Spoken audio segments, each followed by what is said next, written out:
to the okay, Parasha-Meditation, Parashat Vayakhel, learning to give from our spirited heart. So I don't know if others or it's just me, but I've started Pesach cleaning.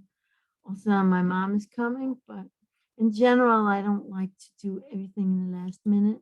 And Pesach cleaning for me is a lot more than just getting rid of chametz. There's also spiritual chametz that I want to get rid of. Anything that no longer serves me, it just takes my energy and I have to get rid of it. Or sometimes reframe a use of something and use it in a different way as what was. So when we have things that are not usable for us, it's actually clogging out. It's clogging up our energy fields, and and our direct connection with Hashem. So when we share our possessions with others who need these things more, and we share our possessions with others that need those things more than we do, then what happens? It actually removes the static fog that prevents us from opening our spiritual antennas. So this week's Pasha meditation, it's about opening our heart and getting in touch with our spirit of generosity. It guides us to practice spiritual gift giving and letting go of material attachment, so that our giving can be more realistic and balanced. So that way, maybe enjoy happy giving and joyful Purim and Pesach. So the children of Israel in Parshas Vayakhel, they gave wholeheartedly. They donated their materials for the Mishkan, all gold and silver and copper and different colored wools, especially techelet, sky blue. And so even though eliminating our chametz and passing on material possessions that we no longer need is really miles apart from donating precious metals and dyed wool for the Mishkan, still they share one thing in common, that it's the letting go of attachment to the material.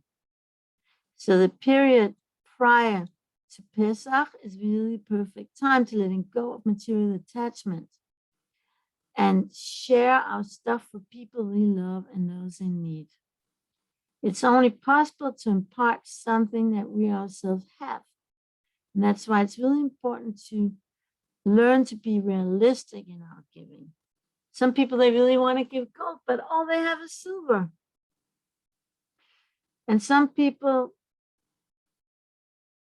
they insist on giving what they want to give, but we have to learn to give what the recipient needs from us. Now, for the Mishkan, fundraising was really easy. Without Moshe having to knock on a single door, the Jewish people enthusiastically showed up with donations of materials in abundance for the Mishkan, like it says. They came, everyone whose heart lifted him, and everyone whose spirit volunteered him, bringing Hashem's offerings for the work of the tent of meeting and for all its service and the holy garments. Shemot 35:21. What's the difference between the person whose heart lifted him up and the kind of person whose spirit volunteered him? Ramban explains that the wise people were lifted by their heart to know how to engage in the work of the Mishkan. Ma'abim explains further that the heart is the exterior vessel for the ruach, the spirit. The spirit brings up images from the depths of the soul, revealing them upon the face of the heart. So the spirit is a more internal, integral part of the soul. The heart is its exterior ruling power, through which we express our free choice. Our Torah verse describes two different attitudes with which people donated: those whose internal spirit spurred them to give, and those whose external heart prompted them to contribute. And we have to volunteer our spirit and open our heart. People often feel an urge deep down to give, but as the urge comes to the surface, it meets limitations. There's those whose spirit is filled with volunteerism, yet the heart still does not choose to be generous because of their love of money. There are others whose spirit does not volunteer them, yet their heart is generous and loves to give because money is not important to them. Rabbi Gabriel Goldfeder clarifies that the kind of person who might really want to give but is too attached to his money or to his time or his personal resources is called a person asher nidva rucho, whose spirit volunteers, but whose heart is limiting. On the other hand, the kind of person who does not feel a deep urge to give, but doesn't consider his time and money so valuable, may be willing to share his resources freely, even if his spirit does not move him deeply to give. He's called a person asher nas'o libo, that whose heart moves him. Malbim explains that when it comes to donating for the Mishkan, everyone had both a volunteer spirit and an open heart.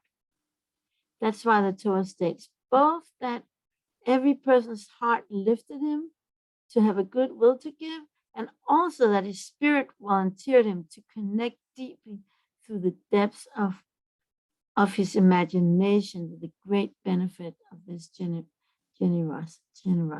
So this is based on Malbim and also Netivot Shalom. So now the actual meditation.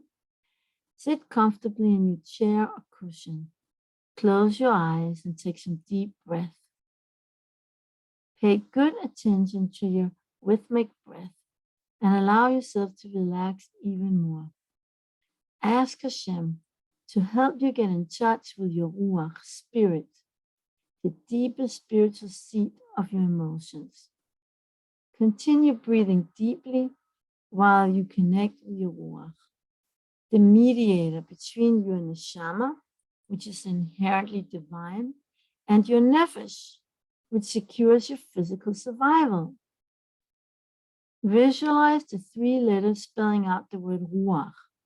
The first letter, Reish, is connected with the neshama. Reish means head and has the shape of the profile of the back of the head. Imagine an illuminated Reish. Breathe into the Reish. Inhale Re, exhale from your mouth to the sound of shh. Now imagine the last letter of the word Ruach, the Chet, which means sin and is connected with the body. Visualize its shape of a container which separates between the body and the higher realms. While breathing deeply, envision the two legs of the Chet as if they were the two legs of your body.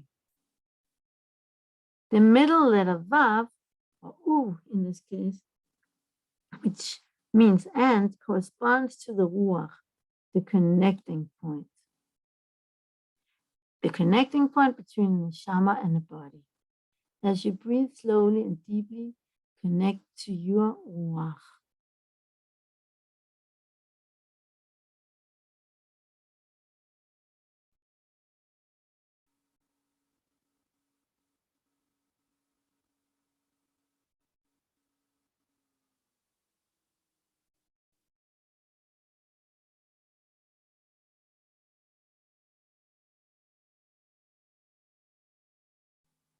Allow your work to take you back to a time when you felt especially fulfilled and happy. Get in touch with this exalted emotion. Let the waves of happiness emanating from your Ruach wash over you. Now take some of this happiness and place it into an imaginary box. Wrap it beautifully and tie it with a ribbon. You can send your spiritual gift to several people without depleting its content. Imagine sending this gift to someone you love and to someone who really needs it.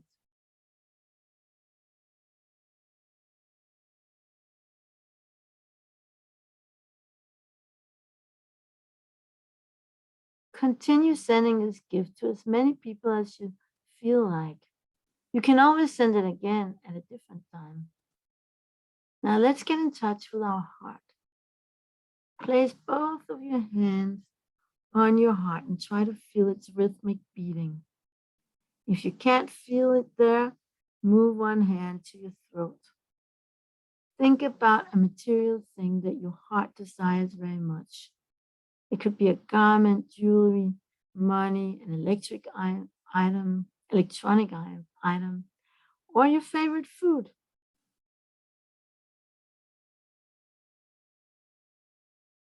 Envision a person you love very much and imagine how much you would like to share with that person. You would love the person you love to have what you have.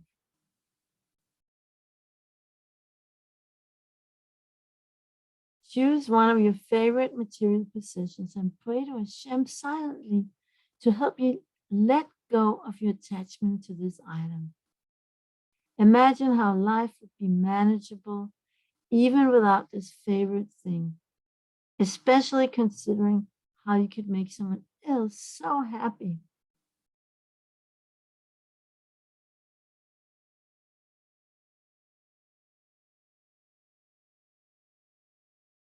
Now envision your heart enveloped by a wall. Ask Hashem to help you open your heart. Implore Hashem with the following short prayer. Petach libi, open my heart. Inhale pe, exhale tach.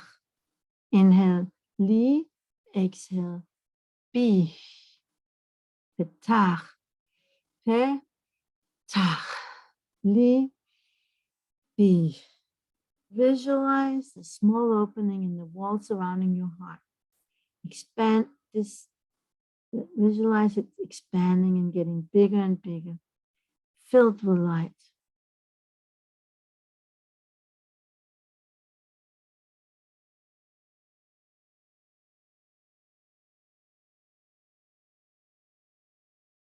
Decide in your heart to give away your favorite thing to a person whom you love so much.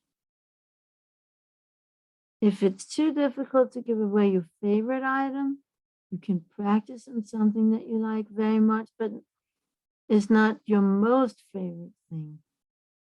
If this too is hard, then you can practice on something you like even less. And gradually, as you repeat this meditation, you can learn to open your heart more and more, to give even more of yourself. When you're ready, tap your hands and feet gently before opening your eyes. So it's recommended to act upon your decision, that the decision you took during the meditation, and give an actual material gift to the person within 24 hours. This way you can ensure that your heart won't turn you astray and make you change your mind. So give your gift in real life today. Jonathan Ben Uziel translates the Torah phrase, everyone whose spirit volunteered him as one whose spirit was perfected to the level of prophecy. The person with a volunteering spirit has the ability to reach such a level of refinement that he or she becomes a mishkan. His heart becomes an altar and his clothing becomes the holy garments. When we connect with our spirit of giving and learn to give with an open heart, our gift has a much greater impact. Therefore, it's better to give something small with a generous spirit and a complete heart than to give something greater which our heart is not completely ready to give up yet. On the surface, the gift may be the same gift as something given in a begrudging way, but on the energetic level, they're light years apart. There's even a kind of person who has nothing to give, but if she or he could, she or he would give everything she or he had. Hashem knows a person's heart and spirit and considers it as if this person built the entire Mishkan. Okay, so that was the end of the Parasha-Meditation, Vayakhel,